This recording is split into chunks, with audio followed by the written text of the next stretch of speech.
মাসখানেক আগে সুবর্ণরেখা নদীর জল ঢুকে প্লাবিত হয়েছিল রামনগর বিধানসভার রামনগর ১ নম্বর ব্লকে বাধিয়া অঞ্চল।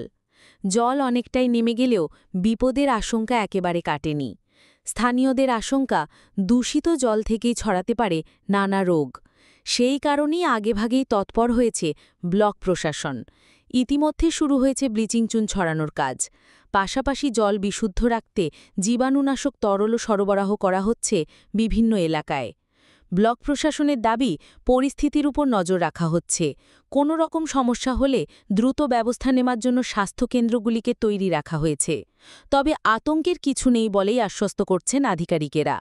রামনগর ১ নম্বর ব্লকের পঞ্চায়েত সমিতির সভাপতি নিতাই চরণ বলেন, জল দূষিত হয়েছে এটা ঠিক, তবে পরিস্থিতি মোকাবিলায় ব্লক প্রশাসনের তরফ থেকে সব রকম ব্যবস্থা নেওয়া হয়েছে। রামনগর অংশুমান পণ্ডার প্রতিবেদন। ওই সাব সেন্টারে আমরা স্টক করছি, পঞ্চায়েতের স্টক রেখেছি, বা আমাদের মানে সমস্ত রকম চুন থেকে শুরু করে ব্লিচিং পাউডার থেকে শুরু করে লিকুইড থেকে শুরু করে সমস্ত স্টক করা আছে। আমাদের ভিআরপি যারা আছে, ভিভিডি যারা আছে, তারা কিন্তু কন্টিনিউ স্প্রে করে আছে। ভয়ের কি আশঙ্কা করছেন? না,